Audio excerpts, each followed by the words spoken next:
Hello friends, welcome back to our channel. കൂട്ടുകുടുംബത്തിൽ ജീവിക്കുന്ന wife and husband എപ്പോഴെങ്കിലും ആഗ്രഹിച്ചിട്ടുണ്ടാവും സ്വന്തമായിട്ടൊരു വീട് വെച്ച് മാറണമെന്ന്. അങ്ങനെ ഈ കഥയിൽ നമ്മുടെ നായകനും നായികയും സ്വന്തമായിട്ടൊരു വീട് കിട്ടാൻ വേണ്ടിയിട്ട് ഡിവോഴ്സ് ചെയ്യാൻ വരെ ഒരുങ്ങുകയാണ്. അവരെന്തിനായിരിക്കും അങ്ങനെ ഒരു കാര്യം ചെയ്തതെന്ന് നമുക്ക് മൂവി കണ്ടു തന്നെ അറിയാം. മൂവിയുടെ തുടക്കത്തിൽ തന്നെ നമ്മുടെ നായകനായ കപിലിനെ നായിക സൗമ്യയുമാണ് കാണിക്കുന്നത്. അവർ രണ്ടുപേരും പ്രണയിച്ച് വിവാഹം കഴിച്ചവരാണ്. സൗമ്യ പഞ്ചാബിയും കപിൽ പണ്ഡിറ്റ് കുടുംബത്തിൽപ്പെട്ട ആളുമാണ്. കുറെ കാലമായിട്ട് കൂട്ടുകുടുംബത്തിൽ ജീവിച്ചുകൊണ്ടിരുന്ന അവരാകട്ടെ സ്വന്തമായിട്ടൊരു ഫ്ലാറ്റ് വാങ്ങിക്കാൻ വേണ്ടി ആ ഫ്ലാറ്റ് നോക്കാൻ വന്നിരിക്കുകയാണ്. അതൊക്കെ കഴിഞ്ഞിട്ട് അന്ന് വൈകുന്നേരം സൗമ്യയുടെ ബർത്ത്ഡേ കേക്ക് മുറിക്കുകയായിരുന്നു അവർ. എന്നാൽ ആ കേക്കില് മുട്ട ചേർന്നിട്ടുണ്ടായിരുന്നു എന്ന് പറഞ്ഞിട്ട് കപിലിന്റെ മാമനും മാമിയും പ്രശ്നമുണ്ടാക്കാൻ തുടങ്ങി. കുറെ കാലമായിട്ട് ഈ മാമനും മാമിയും കപിലിന്റെ വീട്ടിലാണ് താമസം. ഇടയ്ക്കൊന്ന് വന്നതാണ്, പിന്നെ പോകാനേ കൂട്ടാക്കിയിട്ടില്ല. അത് കാരണം സൗമ്യയുടെയും കപിലിന്റെ ബെഡ്റൂം അവർ കയ്യേറിയിരിക്കുകയാണ്. സൗമ്യയും കപിലും കിടക്കുന്നതാകട്ടെ ഹാളിലും. അവർക്ക് മര്യാദയ്ക്കൊന്ന് റൊമാൻസ് പോലും ചെയ്യാൻ കഴിയുന്നുണ്ടായിരുന്നില്ല. അതൊന്നും പോരാഞ്ഞിട്ട് സൗമ്യ പഞ്ചാബിയാണെന്ന് പറഞ്ഞിട്ട് ഈ മാമി ഇടയ്ക്കിടയ്ക്ക് കുത്തുവാക്കുകളും പറയുമായിരുന്നു. ഇങ്ങനെയൊരു സാഹചര്യത്തിൽ ജീവിക്കുന്ന കാരണം എങ്ങനെയെങ്കിലും സ്വന്തമായിട്ടൊരു വീട് വെച്ച് മാറണമെന്നായിരുന്നു സൗമ്യയുടെ ഏറ്റവും വലിയ ആഗ്രഹം. രാത്രിയിൽ ഹാളിൽ കിടന്നുറങ്ങുന്ന കാരണം ആരെങ്കിലും എപ്പോഴും അങ്ങോട്ടും ഇങ്ങോട്ടും ഒക്കെ നടന്നുകൊണ്ടേയിരിക്കും. അത് കാരണം അവർക്ക് മര്യാദയ്ക്കൊന്നും കെട്ടിപ്പിടിച്ചുറങ്ങാൻ പോലും കഴിഞ്ഞിരുന്നില്ല. അങ്ങനെ അവർ നേരത്തെ നോക്കിവെച്ച ഫ്ളാറ്റ് വാങ്ങാൻ വേണ്ടിയിട്ട് അവിടെ ചെല്ലുമ്പോഴാണ് അറിയുന്നത് അതിന് ഉദ്ദേശിച്ചതിനേക്കാൾ കൂടുതൽ വില കൂടിയെന്ന്. ഏകദേശം 55 ലക്ഷത്തോളം രൂപ വരും. അത് കാരണം ആ ഫ്ളാറ്റ് അവർക്ക് സ്വന്തമാക്കാൻ കഴിയുന്നില്ല. സൗമ്യ ഒരു സ്കൂൾ ടീച്ചറായിരുന്നു. കപിലാകട്ടെ ഒരു യോഗ ഇൻസ്ട്രക്ടറും. ഒരു ദിവസം സൗമ്യയുടെ സ്കൂളിലെ മറ്റൊരു സ്റ്റാഫിന് ജന ആവാസ് യോജന വഴി ഒരു വീട് കിട്ടിയ വിവരം അറിയുന്നുണ്ട്. അങ്ങനെയാണെങ്കിൽ ആ പദ്ധതിയിൽ തനിക്കും അപ്ലൈ ചെയ്യാമെന്ന് അവൾക്ക് തോന്നുന്നു. അവൾ ആ വിവരം കപിലിനോടും ചർച്ച ചെയ്യുന്നുണ്ട്. അങ്ങനെ അവർ ഓഫീസിൽ ചെന്ന് ഇതിന്റെ ഡീറ്റെയിൽസ് ഒക്കെ അന്വേഷിക്കുമ്പോഴാണ് അറിയുന്നത് ഒന്നുകിൽ അവർക്ക് സ്വന്തമായിട്ട് ഇപ്പോൾ താമസിക്കാൻ ഒരു വീടേ ഉണ്ടായിരിക്കാൻ പാടില്ല, അല്ലെങ്കിൽ അവർ സാമ്പത്തികമായിട്ട് ഒരുപാട് പിന്നോക്കം നിൽക്കുന്നവരായിരിക്കണം. ഇത് രണ്ടിലും പെടുന്ന ആൾക്കാരല്ല കപിലും സൗമ്യയും. അത് കാരണം അവർക്ക് ആ പദ്ധതി വഴി വീട് കിട്ടാൻ ചാൻസ് ഇല്ലാന്ന്. അങ്ങനെ വിഷമത്തോടെ അവിടെ നിന്ന് ഇറങ്ങിയ കപിലിനോട് അവിടെ ഉണ്ടായിരുന്ന ഒരു സ്റ്റാഫ് സംസാരിക്കുന്നുണ്ട്. അയാളുടെ പേര് ഭഗവാൻ സിംഗ് എന്നായിരുന്നു. താൻ പറയുന്ന സ്ഥലത്ത് വന്നാൽ മതി, ഈ പ്രശ്നത്തിനുള്ള ഒരു പരിഹാരം താൻ കണ്ടെത്തി തരാമെന്ന് അയാൾ പറയുന്നുണ്ട്. അങ്ങനെ അന്ന് രാത്രി കപില സൗമ്യ അയാൾ പറഞ്ഞ സ്ഥലത്തേക്ക് ചെല്ലുന്നു. അയാൾക്ക് സ്വന്തമായിട്ട് അവിടെ ഒരു വലിയ ഓഫീസ് തന്നെ ഉണ്ടായിരുന്നു. അവർ വിചാരിച്ചതിനേക്കാൾ കൂടുതൽ പണക്കാരനായിരുന്നു അയാൾ. ഈ പദ്ധതി പ്രകാരം ഞാൻ ഒരുപാട് പേർക്ക് വീട് വാങ്ങിച്ചു കൊടുത്തിട്ടുണ്ട്. നിങ്ങൾക്ക് വീട് കിട്ടണമെങ്കിൽ നിങ്ങളുടെ മുൻപിൽ ഞാൻ 2 ഓപ്ഷൻ വെക്കാം. ആദ്യത്തെ ഓപ്ഷൻ എങ്ങനെയായിരുന്നു? കപിലിന്റെ അച്ഛൻ അയാളുടെ സ്വത്തിൽ കപിലിന് അവകാശമില്ല എന്ന് പറഞ്ഞിട്ട് അവനെ വീട്ടിൽ നിന്നും പുറത്താക്കണം. രണ്ടാമത്തെ ഓപ്ഷൻ, നിങ്ങൾ രണ്ടുപേരും ഡിവോഴ്സ് ചെയ്യണം. അപ്പോൾ സൗമ്യ സിംഗിൾ ആയിട്ടുള്ള വുമൺ ആണ്.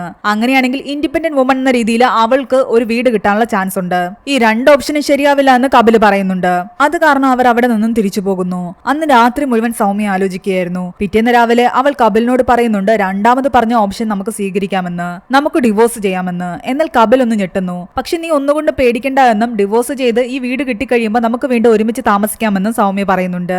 ഏപ്രിൽ മാത്രമായിരിക്കും നമ്മൾ ഡിവോഴ്സ് ചെയ്യുന്നത്, അത് ആരും തന്നെ അറിയാനും പോകുന്നില്ല. വീട് കിട്ടിക്കഴിയുമ്പോൾ നമുക്ക് വീണ്ടും മാരേജ് ചെയ്യാം. ഒടുവിൽ കപിലും സമ്മതിക്കുന്നുണ്ട്. അങ്ങനെ അവർ രണ്ടുപേരും ഡിവോഴ്സ് ചെയ്യാൻ വേണ്ടിയിട്ട് അവരുടെ ഒരു കോമൺ ഫ്രണ്ടായ മനീഷിനെയാണ് പോയി കാണുന്നത്. മനീഷിന് എല്ലാ കാര്യങ്ങളും അറിയാമായിരുന്നു. അങ്ങനെ അവർ അതിന്റെ പേപ്പറൊക്കെ തയ്യാറാക്കുന്നുണ്ട്. എന്നാൽ നിർഭാഗ്യവശാൽ അവരുടെ വീട്ടിൽ വെച്ചിട്ട് അവരുടെ മാമൻ ആ പേപ്പർ കാണുകയും അത് ആ വീട്ടിൽ വലിയ പ്രശ്നമുണ്ടാക്കുകയും ചെയ്യുന്നു. ഇവർ രണ്ടുപേരും എന്തിനാണ് ഡിവോഴ്സ് ചെയ്യുന്നതെന്ന് വീട്ടുകാർ ചോദിക്കുന്നുണ്ട്. എന്ത് തെറ്റാണ് സംഭവിച്ചതെന്നും ചോദിക്കുന്നു. എന്നാൽ അവർക്ക് പരസ്പരം പറയാൻ ഒരു കാരണങ്ങളുമില്ലായിരുന്നു. അത് കാരണം വീട്ടുകാരെ വിശ്വസിപ്പിക്കാൻ വേണ്ടിയിട്ട് അവർ പരസ്പരം വഴക്കിടുന്നുണ്ട്. വീട്ടുകാരില്ല ഇവർ ഡിവോഴ്സ് ചെയ്യാൻ പോവുകയാണെന്ന് തന്നെയാണ് വിശ്വസിച്ചിരിക്കുന്നത്. അത് കാരണം സൗമ്യയുടെ പേരൻസിനെയും വിളിക്കുന്നു. തന്റെ പേരൻസിനോട് പോലും അവൾ ആ സത്യം തുറന്നു പറയുന്നില്ല, ഇതൊരു ഫേക്ക് ഡിവോഴ്സ് ആണെന്നുള്ള കാര്യം. സൗമ്യയുടെ അച്ഛനാകട്ടെ അന്ന് രാത്രി കപിലിനെ വിളിച്ചുകൊണ്ടുപോയി സംസാരിക്കുന്നുണ്ട്. നിങ്ങളുടെ ഇടയിലേക്ക് മൂന്നാമത് ഏതെങ്കിലും പെൺകുട്ടി വന്നു എന്ന് ചോദിക്കുന്നു. എന്നാൽ അങ്ങനെയൊന്നും ഇല്ലാന്ന് അവൻ പറയുന്നുണ്ട്. തന്നെ തെറ്റിദ്ധരിക്കുകയാണ് അയാൾ ചെയ്തുകൊണ്ടിരിക്കുന്നതെന്ന് അറിഞ്ഞപ്പോൾ അവൻ സത്യങ്ങൾ തുറന്നു പറയുന്നു. എന്നാൽ അയാൾ നല്ലപോലെ മദ്യപിച്ചിരുന്ന കാരണം അവൻ പറയുന്നത് ഒന്നും തന്നെ കേൾക്കുന്നുണ്ടായിരുന്നില്ല. അങ്ങനെ ഇവരുടെ ഡിവോഴ്സിന്റെ ആവശ്യമായിട്ട് കോടതിയിലേക്ക് വിളിപ്പിച്ച സമയത്ത് ഇവർ രണ്ടുപേരും അടുത്തടുത്തിരിക്കുന്ന കണ്ടിട്ട് ജഡ്ജിന് പോലും ഡൗട്ട് തോന്നുന്നു. ഇവർക്കിടയിൽ എന്തോ ചെറിയ പ്രശ്നമേ ഉള്ളൂ, അത് പറഞ്ഞു തീർത്താൽ മതി എന്ന് പറഞ്ഞിട്ട് ജഡ്ജ് അവരെ അവിടെ നിന്ന് പറഞ്ഞു വിടുകയാണ്. മനീഷ് ഇതിന്റെ പേരിൽ ഇവർ രണ്ടുപേരോടും വഴക്കുണ്ടാക്കുന്നു. കാരണം നിങ്ങൾ ഡിവോഴ്സ് വാങ്ങാൻ ആഗ്രഹിക്കുന്നെങ്കിൽ ഇങ്ങനെ കോടതിയിൽ പോയി ചേർന്നിരുന്ന് കളിച്ചും ചിരിച്ചിരുന്നാൽ പറ്റില്ല. ജഡ്ജിനും കൂടെ തോന്നണം നിങ്ങൾ ഡിവോഴ്സ് വാങ്ങാൻ ശരിക്കും ആഗ്രഹിക്കുന്നുണ്ടെന്ന്. അടുത്ത തവണ തങ്ങൾ ശരിയാക്കിക്കൊള്ളാമെന്ന് കപിലും സൗമ്യയും പറയുന്നു. അവർ വീണ്ടും ഭഗവാൻ സിംഗിന്റെ അടുത്ത് ചെല്ലുമ്പോൾ ഭഗവാൻ സിംഗ് പറയുന്നുണ്ട് നിങ്ങളുടെ ഡിവോഴ്സ് പെട്ടെന്ന് നടക്കാൻ വേണ്ടിയിട്ട് കപിലിന് എന്തെങ്കിലും അഫയർ ഉണ്ടെന്ന് കോടതിയിൽ സ്ഥാപിച്ചാൽ മതിയെന്ന്. അങ്ങനെ സൗമ്യ അതിനെപ്പറ്റി ആലോചിച്ചുകൊണ്ട് നിൽക്കുന്ന സമയത്താണ് അവൾക്ക് കപിലിന്റെ വീടിന്റെ തൊട്ടടുത്തുള്ള മെഹജബീൻ എന്ന് പറയുന്ന പെൺകുട്ടിയെ പറ്റി ഓർമ്മ വരുന്നത്. അവൾ ചെറുപ്പം മുതലേ കപിലിന്റെ ഫ്രണ്ടാണ്. അവൾക്ക് കപിലിനോട് ചെറിയൊരു ഇഷ്ടമുണ്ട്. അതുകൊണ്ട് അവളെ കരുവാക്കി കപിലും അവളും തമ്മിൽ എന്തെങ്കിലും റിലേഷൻഷിപ്പ് ഉണ്ടെന്ന് കോടതിയിൽ സ്ഥാപിക്കാമെന്ന് സൗമ്യക്ക് തോന്നുന്നു. അവൾ അത് കപിലിനോടും പറയുന്നുണ്ട്. അങ്ങനെ സൗമ്യയുടെ നിർബന്ധപ്രകാരം കപിലാകട്ടെ മെഹജബിനെ ഒരു ദിവസം പാർക്കിലേക്ക് കൂട്ടിക്കൊണ്ടുപോകുന്നു. മനീഷും സൗമ്യയും ചേർന്നിട്ട് അവരുടെ രണ്ടുപേരുടെയും പിക്സ് ഒളിഞ്ഞിരുന്നെടുക്കുന്നുണ്ട്. കോടതിയിൽ തെളിവായിട്ട് കാണിക്കാൻ അവർക്ക് ആ പിക്സ് ആവശ്യമുണ്ടായിരുന്നു. എന്നാൽ സൗമ്യയും കപിലും ഡിവോഴ്സ് ചെയ്യാൻ പോകുന്ന വിവരം മെഹജബിന് അറിഞ്ഞിട്ടുണ്ടായിരുന്നു. അത് കാരണം കപില് തന്നെ വിവാഹം കഴിക്കുമെന്ന് അവൾ തെറ്റിദ്ധരിക്കുന്നു. അങ്ങനെ അടുത്ത ഹിയറിംഗിൽ അവർ ആ തെളിവ് കോടതിയിൽ ഹാജരാക്കുകയും കപിലിനും സൗമ്യയ്ക്കും ഡിവോഴ്സ് ലഭിക്കുകയും ചെയ്യുന്നു. അവർ രണ്ടുപേരും സന്തോഷം കൊണ്ട് തുള്ളിച്ചാടി. ഈ സംഭവങ്ങളെല്ലാം വീട്ടുകാരും അറിഞ്ഞിരിക്കുകയാണ്. ഡിവോഴ്സ് കഴിഞ്ഞ സ്ഥിതിക്ക് അവർ രണ്ടുപേരും മാറി താമസിക്കേണ്ട ആവശ്യമുണ്ട്. കാരണം വീടിന്റെ പദ്ധതിയുമായിട്ട് ബന്ധപ്പെട്ട് ഇൻസ്പെക്ഷൻ വരാൻ സാധ്യതയുണ്ട്. അതുകൊണ്ട് തൽക്കാലം കുറച്ച് ദൂരം മാറി സൗമ്യ ഒരു അപ്പാർട്ട്മെന്റ് എടുക്കുന്നു. അവിടെയാകട്ടെ പുതുതായിട്ടൊരു വാച്ച്മാൻ ജോലിക്ക് വന്നിട്ടുണ്ടായിരുന്നു. അവിടെ വരുന്ന എല്ലാവരുടെയും ഡീറ്റെയിൽസ് അയാൾ കൃത്യമായിട്ട് രേഖപ്പെടുത്തി വെച്ചിരുന്നു. ആ അപ്പാർട്ട്മെന്റിന്റെ മുകളിൽ തന്നെയായിരുന്നു ആ വാച്ച്മാനും അയാളുടെ കുടുംബവും താമസിച്ചിരുന്നത്. ഒരു മകളും വൈഫും അടങ്ങുന്ന ചെറിയ കുടുംബം. അയാൾക്ക് സ്വന്തമായിട്ട് വീടില്ലായിരുന്നു. അങ്ങനെ ഡിവോഴ്സ് എല്ലാം കഴിഞ്ഞല്ലോ, ഇനി തങ്ങൾക്ക് ആ പദ്ധതിയിൽ അപ്ലൈ ചെയ്യാമല്ലോ എന്ന് വിചാരിച്ചിട്ട് സൗമ്യയും കപിലും ആ ഭഗവാൻ സിംഗിനെ കാണാൻ ചെല്ലുന്നു. അയാൾ പറയുന്നുണ്ട് അത് മാത്രം പോരാ, കുറച്ച് കാശിന്റെ ആവശ്യം കൂടി ഉണ്ടെന്ന്. എനിക്ക് 4 ലക്ഷം രൂപ തരുകയാണെങ്കിൽ ഞാൻ പെട്ടെന്ന് തന്നെ ഇതെല്ലാം ശരിയാക്കി തരാമെന്ന് പറയുന്നു. ഒടുവിൽ അവര് അതും സമ്മതിക്കുന്നു. അങ്ങനെ പിന്നീട് അങ്ങോട്ട് അതിന്റെ പേപ്പർ വർക്കിനെല്ലാം തന്നെ ഓഫീസിലേക്ക് ചെല്ലുമ്പോൾ കപിലാകട്ടെ സൗമ്യയുടെ കൂടെ വേഷം മാറിയാണ് ചെല്ലുന്നത്. അവളുടെ ഹസ്ബൻഡ് ആണെന്ന് ആരും തിരിച്ചറിയാൻ പാടില്ല. അവളുടെ ബ്രദർ എന്നുള്ള രീതിയിലാണ് അവൻ പോകുന്നത്. അങ്ങനെ ഡിവോഴ്സ് ചെയ്യും ഇൻഡിപെൻഡന്റ് വുമണും എന്നുള്ള രീതിക്ക് ജനാവാസ് യോജന പദ്ധതി പ്രകാരം അവൾക്ക് വേണ്ടുന്ന എല്ലാ പേപ്പർ വർക്കുകളും പൂർത്തിയാക്കാൻ അവൾക്ക് കഴിഞ്ഞു. കപിൽ അവളെ തിരിച്ച് അപ്പാർട്ട്മെന്റിലേക്ക് കൊണ്ടുവിടുമ്പോ ആ വാച്ച്മാൻ ആകട്ടെ കപിലിന്റെ ഡീറ്റെയിൽസ് എല്ലാം തന്നെ എടുക്കുന്നു. തന്റെ ബ്രദർ ആണെന്നാണ് അവള് പറയുന്നത്. എത്രയും പെട്ടെന്ന് വീട് കിട്ടിയാൽ മതി എന്നായിരുന്നു അവരുടെ ആഗ്രഹം. കാരണം അവർ രണ്ടുപേരും പരസ്പരം ഒരുപാട് മിസ് ചെയ്യാൻ തുടങ്ങിയിരുന്നു. ആരും കാണാതെ ഒളിച്ചും പാത്തും അവർ പരസ്പരം കാണാൻ തുടങ്ങി. എന്നാൽ ഇവിടെ കപിലിന് തന്നോട് ഇഷ്ടമുണ്ടെന്നുള്ള തെറ്റിദ്ധാരണ കാരണം മെഹജബിനാകട്ടെ കപിലിനോട് കൂടുതൽ എടുക്കാൻ ശ്രമിക്കുകയാണ്. കപിൽ മാക്സിമം അവളെ ഇഗ്നോർ ചെയ്യാൻ ശ്രമിച്ചുകൊണ്ടേയിരുന്നു. അങ്ങനെ ഒരു ദിവസം കപിലാകട്ടെ സൗമ്യയെ കാണാൻ വേണ്ടിയിട്ട് അവളുടെ അപ്പാർട്ട്മെന്റിലേക്ക് പോകുന്നുണ്ട്. ആരും അറിയാതെയാണ് അവൻ രാത്രിയിൽ അവിടെ ചെല്ലുന്നത്. എന്നാൽ പിറ്റേന്ന് രാവിലെ ഇൻസ്പെക്ഷന് വേണ്ടിയിട്ടുള്ള ആൾക്കാർ അവിടെ വന്നിട്ടുണ്ടായിരുന്നു. അവൻ ആരാണെന്ന് ചോദിക്കുമ്പോൾ അവൻ അവിടെ പ്ലംബിംഗ് വർക്കിന് വന്നതാണെന്ന് പറഞ്ഞിട്ട് അവിടെ നിന്ന് ഇറങ്ങി ഓടുന്നു. ആ വാച്ച്മാനും അവനെ കണ്ടിട്ട് ഞെട്ടുന്നുണ്ട്. അവന്റെ രൂപം ഇപ്പോൾ മാറിയിരിക്കുന്നു. ഒരു വിധത്തിൽ ഇൻസ്പെക്ഷന് വന്ന ആളെ അവൾ പറഞ്ഞു മനസ്സിലാക്കുന്നുണ്ട്. അങ്ങനെ അയാൾ ഇൻസ്പെക്ഷൻ എല്ലാം ചെയ്തിട്ട് അവിടെ നിന്നും പോകുന്നു. എന്നാൽ അവിടെ നിന്നും വീട്ടിലെത്തിയ കപിലിനെ കാത്ത് വേറൊരു പ്രശ്നം ഇരിക്കുന്നുണ്ടായിരുന്നു. കപിലിന്റെ ഡിവോഴ്സ് കഴിഞ്ഞ സ്ഥിതിക്ക് മെഹജബീനാകട്ടെ വിവാഹാലോചനയുമായിട്ട് തന്റെ വീട്ടുകാരെയും കൂട്ടി കപിലിന്റെ വീട്ടിൽ വന്നിട്ടുണ്ടായിരുന്നു. കപിലിന്റെ വീട്ടുകാരെല്ലാം തന്നെ ഞെട്ടിത്തരിച്ചു നിൽക്കുകയാണ്. കാരണം ഡിവോഴ്സ് കഴിഞ്ഞിട്ട് ഒരു മാസമേ ആയിട്ടുള്ളൂ. അതിനു മുൻപ് നീ അടുത്ത വിവാഹം കഴിക്കാൻ തീരുമാനിച്ചോ എന്ന് അവർ ചോദിക്കുന്നുണ്ട്. അവൻ പറയുന്നുണ്ട് ഇതെന്തോ കൺഫ്യൂഷനാണ്, എനിക്ക് വിവാഹത്തിലൊന്നും താല്പര്യമില്ല എന്ന്. അത് കേട്ടതോടെ മെഹജബീനും അവരുടെ വീട്ടുകാരും അവിടെ നിന്നും വിഷമിച്ചിറങ്ങി പോകുന്നു. ഇങ്ങനെ പോയി കഴിഞ്ഞാൽ വീണ്ടും താൻ അടുത്ത വിവാഹം കഴിക്കേണ്ടി വരുമെന്ന് പേടിച്ചിട്ട് കപിൽ പെട്ടെന്ന് തന്നെ ഭഗവാൻ സിംഗിനെ പോയി കാണുന്നുണ്ട്. വീട് എപ്പോ കിട്ടുമെന്ന് അവർ ഭഗവാൻ സിംഗിനോട് ചോദിക്കുന്നുണ്ട്. 14-ാം തീയതിയാണ് വീട് കിട്ടുന്നവരുടെ ലിസ്റ്റ് ഇടുന്നത്. ആ ലിസ്റ്റിൽ എന്തായാലും നിങ്ങൾ ഉണ്ടാകുമെന്ന് അയാൾ ഉറപ്പ് കൊടുക്കുന്നു. അവർ രണ്ടുപേരും ഹാപ്പി ആയിരുന്നു. അങ്ങനെ അന്ന് രാത്രി സൗമ്യയുടെ അപ്പാർട്ട്മെന്റിന്റെ മുകളിൽ അവരിരുന്ന് മദ്യപിക്കുകയായിരുന്നു. ആ സമയത്ത് ആ വാച്ച്മാനെയും കാണുന്നുണ്ട്. അയാൾ കുറെ കാലമായിട്ട് വീടില്ലാതെ ഈ ടെറസിലായിരുന്നു താമസം. അങ്ങനെ 14-ാം തീയതി ആകാനുള്ള കാത്തിരിപ്പ് അവസാനിച്ചു. 14-ാം തീയതി ലിസ്റ്റ് ഇടുന്നത് അറിഞ്ഞിട്ട് അവർ അങ്ങോട്ടേക്ക് ചെന്നപ്പോ അവർ ഞെട്ടിക്കുന്ന കാഴ്ചകളാണ് കാണുന്നത്. അവിടെ ആൾക്കാരെല്ലാം ബഹളമുണ്ടായിക്കൊണ്ടിരിക്കുന്നു. കാരണം അന്ന് ലിസ്റ്റ് പ്രസിദ്ധീകരിച്ചിട്ടില്ല.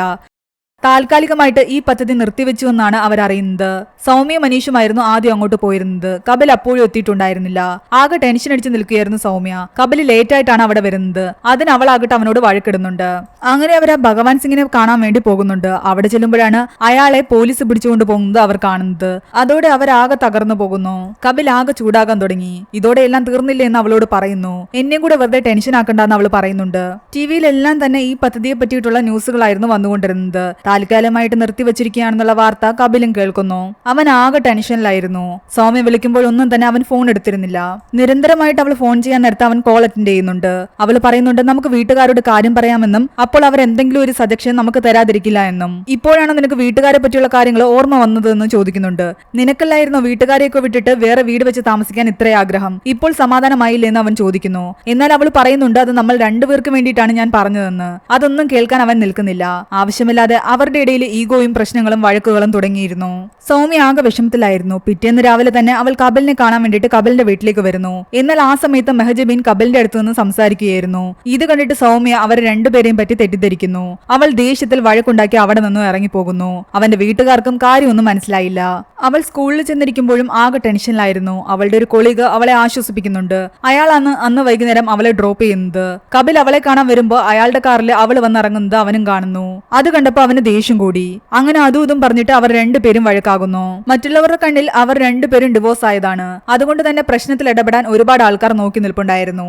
അവസാനം കളി കാര്യമായി. വഴക്ക് കൂടിയതോടുകൂടി ഇനി നമ്മൾ തമ്മിൽ ഒരു ബന്ധമില്ലാന്ന് പറഞ്ഞിട്ട് അവർ രണ്ടുപേരും അവിടുന്ന് പിരിയുകയാണ്. അവരുടെ പ്രശ്നം സോൾവ് ആക്കാൻ ചെന്ന വാച്ച്മാനെയും കപിൽ അടിക്കുന്നുണ്ട്. പിന്നീട് അങ്ങോട്ട് അവർ രണ്ടുപേരും ആകെ വിഷമത്തിലായിരുന്നു. ദിവസങ്ങൾ കടന്നുപോയി. രണ്ടുപേർക്കുമിടയിൽ ഒരു കോണ്ടാക്റ്റും ഇല്ല. വീട്ടുകാരുടെ എല്ലാം മുൻപിൽ ഓൾറെഡി തന്നെ പ്രശ്നങ്ങൾ കാരണം ഡിവോഴ്സ് ചെയ്ത കപ്പിൾസ് ആയിരുന്നു അവർ. എന്നാൽ അവർ എന്തിനു വേണ്ടിയാണ് ഡിവോഴ്സ് ചെയ്തതെന്ന് ഇതുവരെയും വീട്ടുകാർക്ക് അറിയില്ലായിരുന്നു. അങ്ങനെ ഇരിക്കെ ഒരു ദിവസം സൗമ്യയ്ക്ക് ഒരു ലെറ്റർ വരുന്നു. ജനിയാവാസ് യോജനയുടെ സ്റ്റേ എല്ലാം പിൻവലിച്ചിരുന്നു. അത് കാരണം ആ ലിസ്റ്റിൽ ഉൾപ്പെട്ട സൗമ്യയ്ക്ക് ഇപ്പോൾ വീട് ലഭിച്ചിരിക്കുന്നു. അവളുടെ വീടിന്റെ പേപ്പേഴ്സ് ആണ് ഇപ്പോൾ വന്നിരിക്കുന്നത്. കൂടെ അതിന്റെ കീയും ഉണ്ടായിരുന്നു. ഇതറിഞ്ഞ് അവളുടെ വീട്ടുകാരെല്ലാം ഒരുപാട് ഹാപ്പിയായി. ഇവൾ എപ്പോഴാണ് ഇതിനൊക്കെ അപ്ലൈ ചെയ്തിരുന്നതെന്ന് അവർക്ക് പോലും അറിയില്ലായിരുന്നു. എന്നാൽ സൗമ്യയ്ക്ക് അത്ര സന്തോഷമൊന്നും തോന്നിയില്ല. അവൾ വീട്ടുകാരുടെ കൂടെ വീട് കാണാൻ പോയി. നല്ലൊരു വീടായിരുന്നു. പക്ഷെ ആ വീട്ടിൽ അവൾ ഏറ്റവും കൂടുതൽ മിസ് ചെയ്തത് കപിലിനെയായിരുന്നു. ഈ വിവരം അറിയിക്കാൻ അവൾ കപിലിന്റെ വീട്ടിലേക്ക് ചെല്ലുന്നുണ്ട്. കപിലിനെ ആ പേപ്പറും വീടിന്റെ കീയും എല്ലാം കാണിക്കുന്നു. ഇത്രയും കാലം തങ്ങൾ ആഗ്രഹിച്ചിരുന്ന കാര്യം നേടിയെന്നറിഞ്ഞപ്പോൾ അവന് ചെറിയ സന്തോഷമൊക്കെ തോന്നുന്നുണ്ടായിരുന്നു. അവന്റെ വീട്ടുകാർ കാര്യം അന്വേഷിക്കുന്നു. അവർ വീട്ടുകാരോടെല്ലാം തന്നെ എല്ലാ സത്യങ്ങളും തുറന്നു പറയുന്നു. ഒരു വീടിന് വേണ്ടിയിട്ടാണ് ഇവർ ഡിവോഴ്സ് ചെയ്തതെന്നുള്ള സത്യം അവർ മനസ്സിലാക്കിയതോടുകൂടി എല്ലാവരും ഞെട്ടിത്തരിച്ചു നിൽക്കുകയാണ്.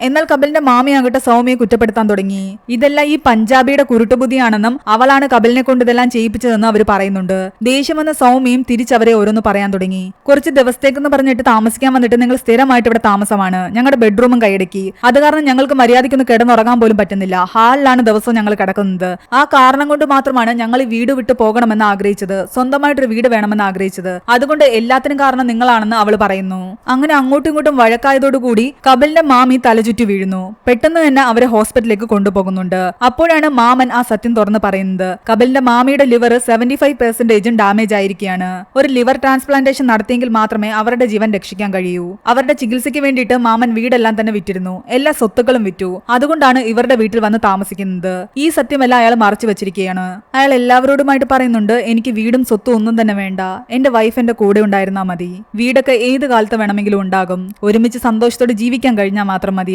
ഇതെല്ലാം കേട്ടപ്പോ സൗമ്യയ്ക്കും കപിലിനും തങ്ങൾ ചെയ്യാൻ പോകുന്നത് എന്ത് മണ്ടത്തരമാണെന്ന് അവർക്ക് തോന്നി. കാരണം അവരിപ്പോൾ ഡിവോഴ്സ് വരെ ചെയ്തിരിക്കുകയാണ് ഒരു വീടിന് വേണ്ടിയിട്ട്. അതിനേക്കാളൊക്കെ അപ്പുറം തങ്ങൾ ഒരുമിച്ച് സന്തോഷത്തോടെ ഇരുന്ന നിമിഷങ്ങളെയായിരുന്നു അവർ കൂടുതൽ ഇഷ്ടപ്പെട്ടിരുന്നത്. അവർ പരസ്പരം സംസാരിച്ച് അവരുടെ പ്രശ്നങ്ങളെല്ലാം സോൾവ് ചെയ്യുന്നു. തങ്ങൾ ഡിവോഴ്സ് ചെയ്ത് നേടിയ ആ വീട് തങ്ങൾക്ക് വേണ്ടെന്ന് തന്നെ അവർ തീരുമാനിക്കുകയാണ്. അത് അർഹതപ്പെട്ട ഒരാൾക്ക് തന്നെ അവർ കൊടുക്കുന്നു. അത് ആ വാച്ച്മാൻ ആയിരുന്നു. ആ വീടിന്റെ അടവ് എങ്ങനെ ഗഡുക്കളായിട്ട് അടയ്ക്കാമെന്നെല്ലാം അയാൾക്ക് പറഞ്ഞു കൊടുക്കുന്നുണ്ട്.